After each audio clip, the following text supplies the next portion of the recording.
ഓരോ ദിനവും ഖുർആനിനൊപ്പം നന്മ വഴി 257 ദിവസം.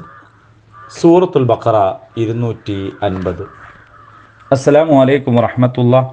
അൽഹംദുലില്ലാഹ് വസ്സലാത്തു വസ്സലാമു അലാ റസൂലില്ലാഹ്. അഊദു ബില്ലാഹി മിനശ് ശൈത്വാനിർ റജീം.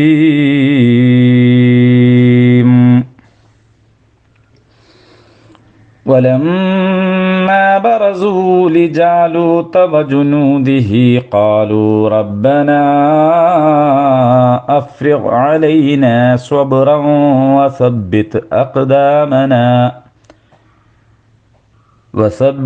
أقدامنا وانصرنا على القوم الكافرين. ജാലൂത്തിനെയും പടയെയും നേരിട്ടപ്പോൾ അവർ പ്രാർത്ഥിച്ചു, നാഥ, ഞങ്ങൾക്ക് നീ സഹനശക്തി ചൊരിഞ്ഞു തരയണമേ, ഞങ്ങളുടെ പാദങ്ങൾ ഉറപ്പിച്ചു നിർത്തേണമേ, ഈ ധിക്കാരികളായ ജനത്തിനെതിരിൽ ഞങ്ങൾക്ക് ജയമരുളയണമേ. ഫിലിസ്തീൻ സൈന്യം വളരെ വലിപ്പമേറിയതായിരുന്നു. അതിൻ്റെ നായകനായ ജാലൂത്ത് വലിയ ആകാരവും ശക്തിയും ഗാംഭീര്യവുമുള്ളവനും. ഇത് കണ്ട് പരിഭ്രമിച്ചവരോടാണ് വിശ്വാസികൾ പറഞ്ഞത്, എത്രയെത്ര ചെറു സംഘങ്ങൾ വൻപടകളെ അള്ളാഹുവിൻ്റെ ഹിതത്താൽ തോൽപ്പിച്ചിരിക്കുന്നു എന്ന്. ഭൗതികമായ കരുത്തിനും ആയുധ കൂമ്പാരങ്ങൾക്കും നൽകാനാവാത്ത ബലമാണ് മനോബലം. പ്രപഞ്ചനാഥനിൽ ഫലമേൽപ്പിച്ച് അവനിൽ മാത്രം പ്രതീക്ഷ വെച്ച് മുന്നോട്ട് കുതിക്കാൻ ഭൂമിയിൽ പാദങ്ങൾ ഉറപ്പിച്ച് നിൽക്കുന്നവർക്ക് മാത്രം ലഭിക്കുന്ന ശക്തിയാണത്. ഈ ശക്തിയാണ് വിശ്വാസികൾ അള്ളാഹുവോട് ചോദിക്കുന്നത്.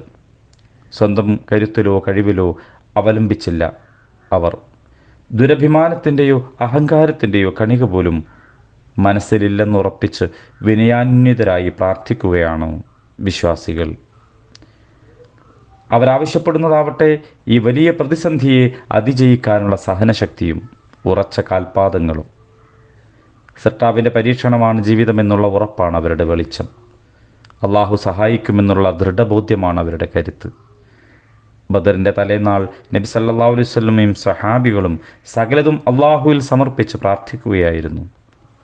എതിർപക്ഷത്ത് നിലയുറപ്പിച്ച ശത്രുക്കളാവട്ടെ മദ്യത്തിലും നൃത്തനൃത്യങ്ങളിലും അർമാദിക്കുകയായിരുന്നു.